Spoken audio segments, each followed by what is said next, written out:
Imagine a conflict claiming millions of lives, devastating an entire peninsula, setting the stage for decades of global tension. And yet, it often feels like just a footnote in the history books. This is the story of a war that, well, technically never really ended. Welcome to the Deep Dive. Our mission today is to unpack the Korean War, often called the Forgotten War. We're going to peel back the layers of our source material, really look at why this conflict is so crucial, maybe challenge some common ideas, and uncover some hidden truths. It really is a conflict that begs for a closer look. If you want to grasp the Cold War, its dynamics, its lasting impact, well, the Korean War is a masterclass, and it's often overlooked. We'll be connecting some dots today, dots that shape not just Korea, but, modern warfare and international relations itself. Okay, let's dive right into that central mystery then. How did a kingdom, unified for centuries, end up permanently divided? And how did that lead to such a devastating war? Looking at the sources, what strikes me is how Korea's fate got so tangled up in the aftermath of World War II. That's exactly the starting point. Korea had been unified for centuries, but Japan annexed it back in 1910. So when Japan surrendered in 1945, Korea was liberated. But then the question became, how do you govern this newly freed nation? And that, right there, became a flashpoint in the emerging Cold War between the U.S. and the Soviet Union. So that immediate post-WWII situation, was it just a simple power vacuum? Or were there more complex things going on pushing it towards division? Well, it was incredibly fluid and maybe tragically exploited. The Soviets had liberated the North, so they occupied it. The U.S. occupied the South. Now, initially, there was this idea, maybe a hopeful one, for reunification, but that dissolved incredibly quickly as the Cold War really started to bite. This temporary division along the 38th parallel, it became permanent much faster than anyone expected. Right. So in the North, the Soviets backed Kim Il-sung and a communist government. In the South, the U.S. supported Syngman Rhee and a democratic government. And crucially, both claimed to be the legitimate government for all of Korea. Oh, okay, so instant rivalry. Exactly. Deep tension. It made escalating border clashes almost inevitable. It felt like a ticking time bomb. And here's something fascinating from the sources. By 1950, right before the war broke out, the United States had actually pulled most of its troops out of South Korea. What was the thinking there?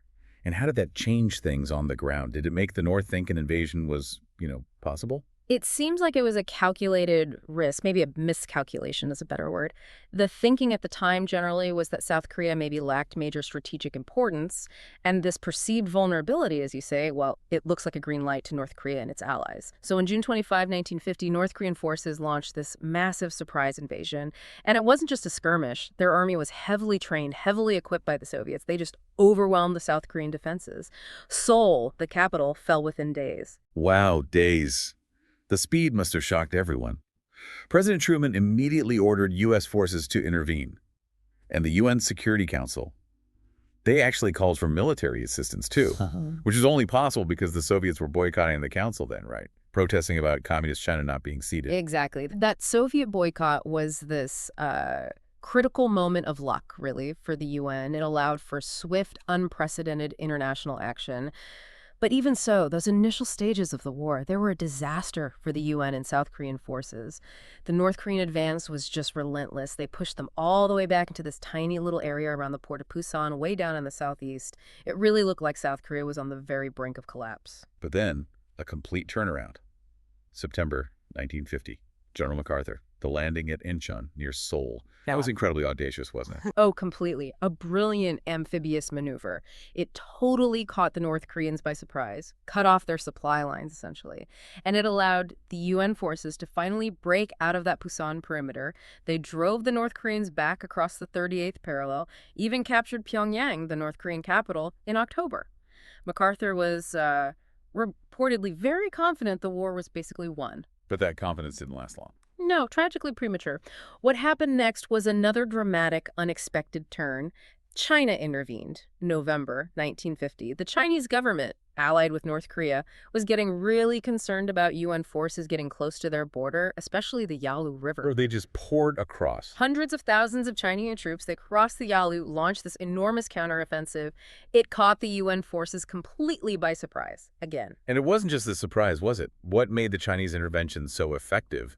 against, the UN forces with all their equipment. It was a kind of masterclass in asymmetric warfare. The Chinese troops, yes, they were maybe poorly equipped by Western standards in some ways, but they were highly motivated. They used terrain, night attacks, infiltration tactics, really devastatingly effective. They bypassed UN lines, created chaos, forced retreat after retreat. Pushing them back south again. Right back south of the 38th parallel. They even recaptured Seoul. And this really ushered in what became a brutal, grinding stalemate. A stalemate. And that must have shown, maybe for the first time in this new Cold War era, that even with overwhelming firepower, clear victory wasn't guaranteed. Beyond the battle lines, the sources paint such a grim picture of the conditions. Frostbite, mud, exhaustion. It sounds horrific. Absolutely horrific. It settled into this attritional back-and-forth war. Neither side could really gain a decisive edge. The fighting was incredibly intense. Casualties were heavy on both sides. And yes, the terrain was difficult. The weather was harsh. It just added layers of misery for the soldiers. And while the armies were locked in this stalemate, what about the Korean people? Caught in the middle of this ideological clash. The human cost seems immense, often lost in the strategy talk. It's devastating, and it really lays bare the human cost when these big ideologies collide on the ground. We're talking about cities and villages just flattened, millions of displaced people, immense civilian suffering, and sadly, atrocities were committed by both sides against civilians, against prisoners of war. A grim reality of that kind of total war. The scars run incredibly deep, far deeper than any armistice line on a map. So this wasn't just a regional fight. It was really the first major hot conflict of the Cold War. How did it set the pattern? How did it influence what came later, like, say, Vietnam? That's a really important point. The Korean War kind of established this pattern of limited wars, these proxy battles where the superpowers wouldn't directly fight each other, but support opposing sides. It hugely influenced U.S. policy afterwards, this idea of containment, but maybe avoiding direct superpower confrontation if possible. And for the UN, it was its first major military test, a real trial by fire. It showed both the potential, but also the real limitations of international cooperation for keeping peace. And militarily. You mentioned jets earlier. That was new, right? Large-scale jet combat. Yes. The first time jets were used extensively in combat, it was a complete game changer. Jets brought incredible speed, new firepower. It completely changed air-to-air combat, made air superiority even more critical. So control of the skies became paramount. Absolutely. It could dictate what happened on the ground. That was a lesson that really redefined modern warfare. Plus, they had to develop new tactics just for fighting in that specific terrain, those harsh weather conditions, lessons that stuck around. So the fighting eventually stopped. But you said the war never technically ended. How has this unresolved conflict shaped the peninsula and maybe the world since then? Well, the consequences for Korea itself were profound. The biggest one, permanent division. You now have two Koreas, two vastly different societies. North Korea, a communist dictatorship under the Kim dynasty. South Korea evolving into this vibrant democracy, a capitalist economy. Starkly different paths diverging right after the armistice. And for the U.S.? It really solidified its role as the, quote, leader of the free world, showed its commitment to containing communism. But it also revealed the limits of American power, how hard it is to get a decisive win in these limited wars. And China. Their intervention was huge. Absolutely. It showed they were willing to use military force to protect their interests.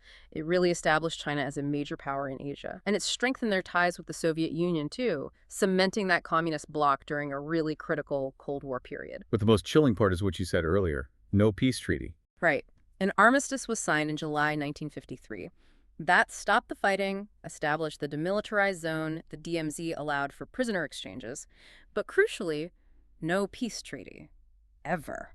So, technically speaking, the war is still ongoing. Still ongoing. That unfinished business continues to shape everything. Regional stability, nuclear worries, it all connects back. So let's bring it back to the start, this forgotten war. Why is it so important, even if it's overshadowed sometimes? Our deep dive today really highlights it as one of the most critical conflicts of the 20th century. Absolutely. I think the core lessons are pretty clear. You have to understand the local context in any conflict. Achieving a clear military win, especially in civil wars turned proxy wars, it's incredibly difficult. And maybe most importantly, the need for international cooperation, yes, but also really careful, painstaking diplomacy to maintain peace. So here's a final thought for you, our listener. Given that the Korean War technically continues today, what does this enduring division, born from a conflict we so often overlook, tell us? What does it tell us about the long shadow history casts and the challenges we still face right now in trying to achieve lasting peace? That's a powerful question. It reminds us that history's unfinished business shapes our present in ways we might not even realize.